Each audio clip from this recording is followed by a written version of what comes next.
la no violencia activa propone invertir la relación del poder y captar que la base del poder está en la gente y no en quien dice te representa. Que si alguien te está representando, no sé, en una instancia legislativa o de otro tipo ejecutiva, es porque tú le concediste un poder. Entonces, en el momento que tú lo retiras, eso se llama no cooperar, o la desobediencia civil, sería el grado más extremo, el otro deja de tener ese poder y esa es la forma en la que se puede luchar realmente. Pero eso implica una toma de conciencia de la gente de que el poder tiene que ver con la capacidad de organizarse, articularse y radicalizar las acciones directas para acumular fuerza moral y quitarle poder al otro. Pero lo importante es primero captar la imagen que es una forma de confrontación por la justicia, por la paz, por la democracia, por la libertad, hacia la autoridad o hacia las fuerzas que oprimen.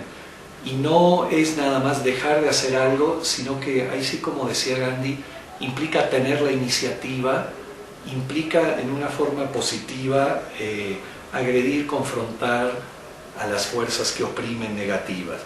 Y que tiene que ver con entender que hay un primer nivel en la confrontación que tiene que ver con la fuerza moral. Y es lo que el adversario siempre trata de destruir primero. Por ejemplo, estas situaciones que están pasando desde el sábado y todo, tienen muchísimo de eso. En realidad, el tema principal no pasa por un grupo de gentes o de cuerpos que puedan usar acciones de fuego. Esos pueden ser muy fácilmente controlados por las fuerzas del orden. El tema pasa por destruir la fuerza moral de quizás el movimiento más importante a nivel de masas que puede haber en el país con legitimidad moral, que es el 132. Eso es lo más grave de lo que en parte pasó el sábado. Otra cosa importante junto al tema de la fuerza moral es la construcción en quienes luchan y en la población de lo que se llamaría la desobediencia debida a toda orden inhumana. Esa es una construcción muy importante y es la base cultural, filosófica, de lo que para mí es la resistencia civil.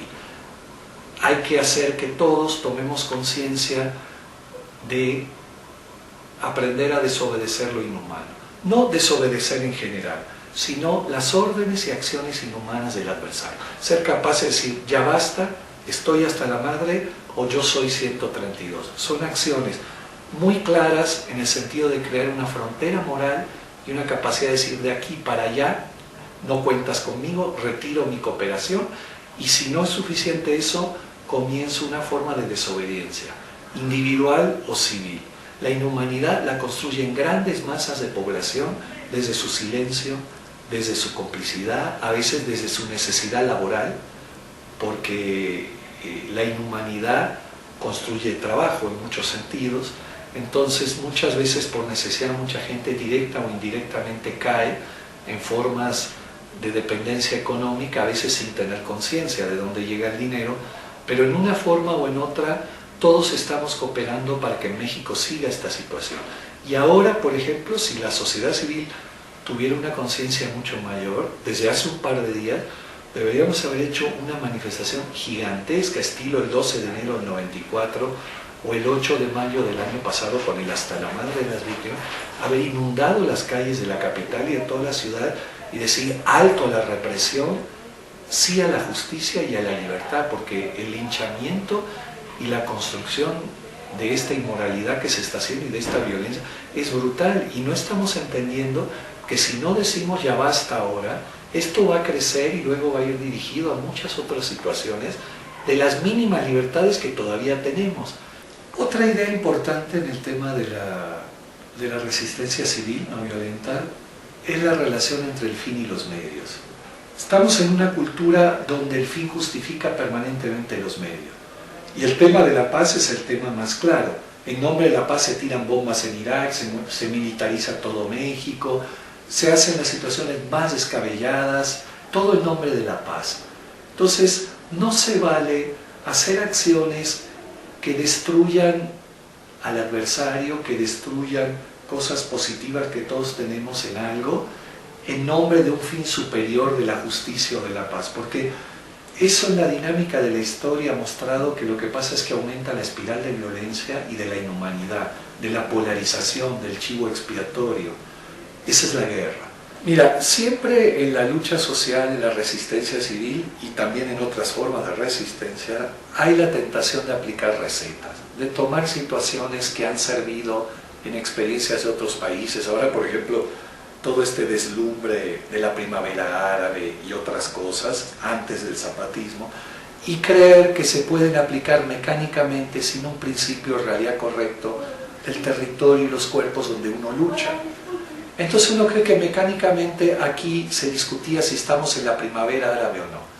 Y me parece una cosa muy infantil caer en ese tipo de discusiones cuando estamos atravesados por situaciones, en este caso en México, por una guerra de exterminio masivo y selectivo, civil, que toca a toda la población, en todas las clases sociales, brutal, con una cifra de muertos y desaparecidos, decía Amnistía Internacional el año pasado, del nivel de las dictaduras del Cono Sur en los 70s.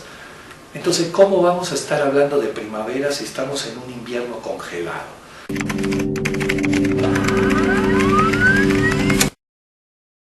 En deudas y guerrillas y el siglo que se va, a México le da por esperar.